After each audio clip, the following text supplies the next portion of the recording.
I will take this since I just got off the phone with the president about Amazon's announcement.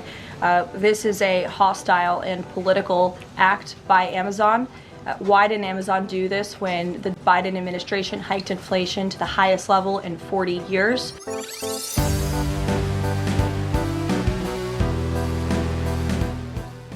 Hey everyone, it's Todd Bishop here with a quick special episode of the GeekWire podcast.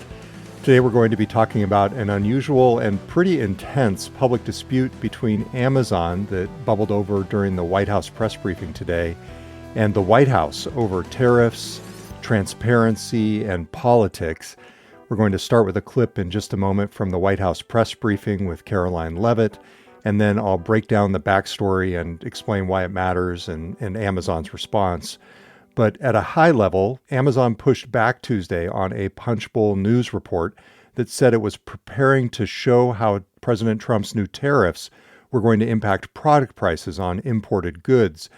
And the whole idea was that Amazon was going to list the specific cost of the tariff next to the price. And White House Press Secretary Caroline Leavitt during the briefing today called that a, quote, hostile and political act, and said she had just gotten off the phone with President Trump about it. Now, Amazon spokesperson Tim Doyle, in a statement to GeekWire and others, said that the idea came from the team behind Amazon Haul, a discount storefront that Amazon launched a few months ago, but that it was never approved and not going to happen. Now, as we'll get into a little later, Amazon's statements on this shifted a little bit to clarify exactly what it was doing and what was happening as this story unfolded, which added a little bit of confusion to it. But let's start now. I'm just going to play the full clip where you're going to hear Sean McCreish from the New York Times asking a question of Caroline Leavitt and Treasury Secretary Scott Bessent. Here it is today from the White House. Sean, go ahead. Hi, Mr. Secretary. So it was reported this morning that Amazon will soon display a little number next to the price of each product that shows how much the Trump tariffs are adding to the cost of each product. So isn't that a perfect crystal clear demonstration that it's the American consumer and not China who is going to have to pay for these policies? I will take this since I just got off the phone with the president about Amazon's announcement. This is a hostile and political act by Amazon. Why didn't Amazon do this when the Biden administration hiked inflation to the highest level in 40 years? And I would also add that it's not a surprise because, as Reuters recently wrote, Amazon has partnered with a Chinese propaganda arm. So this is another reason why Americans should buy American. It's another reason why we are onshoring critical supply chains here at home to shore up our own critical supply chain and boost our own manufacturing here. Is Jeff Bezos still a Trump supporter?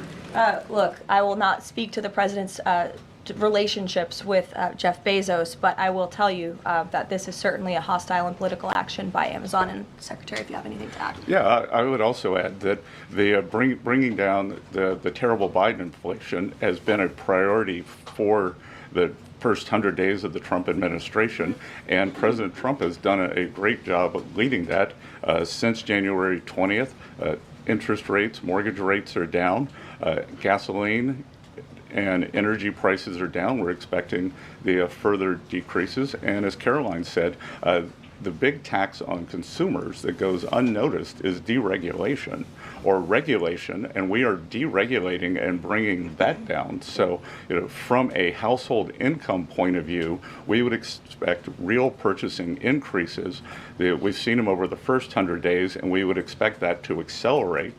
We are doing peace deals, trade deals, tax deals, and deregulating. And the deregulation is a longer lead time, but I think by the third and fourth quarters, that's really going to kick in. All right, got a little bit off topic there toward the end with Scott Bessent's response, but I wanted to play the full thing just so you have the entire context. Things that happened after this exchange at the White House briefing, CNN's Elena Treen reported that President Trump personally called Jeff Bezos, the Amazon founder, who of course is no longer running the company day to day, even though he's executive chairman. But President Trump called him Tuesday morning to complain about the plan based on the Punchbowl News report.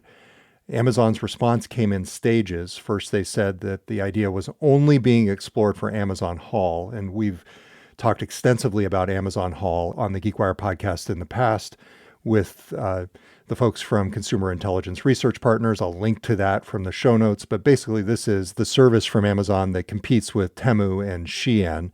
Amazon first said that it was only being explored for Amazon Haul, and then they followed up with a stronger denial saying, quote, "This was never approved and not going to happen," end quote.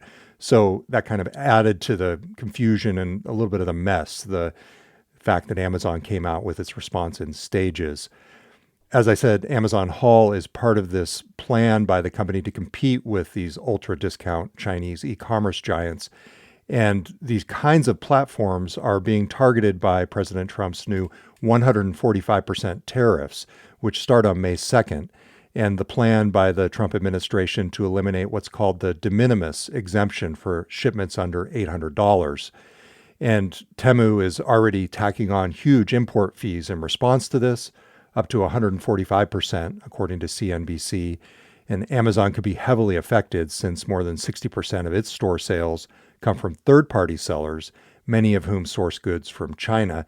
Of course, we'll get a glimpse of the potential for the impact of this, perhaps during the commentary on Amazon's earnings call, which is coming up on Thursday of this week, Thursday afternoon. So be sure to check in with GeekWire to find out more. And keep in mind, the reason this is interesting, this de minimis exemption for shipments under $800, is that in many cases, these cheap online storefronts from China and now Amazon Haul, they're shipping directly to consumers. So the exemption was very relevant in those cases because you had cheap goods, orders in the range of $25, $35, $40 in a lot of cases, depending on how much somebody purchased. So well under that $800 limit.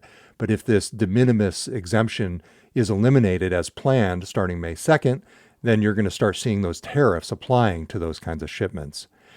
One interesting thing that stood out to me during the exchange was this was a question from a reporter, from Sean McCreesh, but Caroline Levitt seemed very prepared for it. She had a printout of a Reuters story during the briefing. She called it recent, but it's actually from 2021. So I guess 4 years ago, does that count as recent? I don't know. But at any rate, I'll link to the article from the show notes. It describes how Amazon partnered with a Chinese propaganda arm and agreed to promote state-backed messages and remove consumer reviews critical of President Xi's book at the time. And Amazon defended its actions at the time in that article by saying that it complies with all applicable laws and regulations wherever it operates, including in China. And the company emphasized that it has a commitment to providing access to diverse perspectives, including books that some may find objectionable. Again, I'll link to that story from the show notes so you can read it yourself. That was a 2021 Reuters story titled "Amazon Partnered with Chinese Propaganda Arm." Very interesting geopolitical dynamics. Now, this was all part of Amazon's efforts to expand in China, but of course now it's being repurposed as political ammunition from the White House. It's also interesting here to note Jeff Bezos' evolving relationship with President Trump. As you heard, one of the things that was asked was about Bezos' support for the president. In the past, they've clashed. Jeff Bezos has, in more recent months, expressed a more conciliatory tone toward President Trump. He attended the inauguration, and in December, he called Trump a, quote, more confident and more settled leader in this comeback. And that history is clearly part of the backdrop here, and it may be why the White House press secretary, Caroline Levitt, was ready to go on the offense. So that's the gist. I'll link from the show notes to the story by GeekWire editor Taylor Soper, rounding all this up. This exchange has gotten tons of attention today, and it just goes to show how much Amazon is in the middle of not just the business world, but a lot of the key political considerations right now, especially given the potential impact on tariffs, which, again, we'll hopefully hear more about on the company's Thursday earning call. So to recap, no, Amazon is not about to start showing tariff costs to consumers, but the very idea touched a nerve at the White House. And with tariffs ramping up and Amazon caught between competing political forces, it's just part of a bigger story about retail, global trade and the broader conflict between the U.S. and China over economics, business, and tech. We'll be continuing to track it closely. Keep following GeekWire for more. We'll be back this weekend with our regular episode of the GeekWire podcast. Until then, I'm Todd Bishop. Thanks for listening.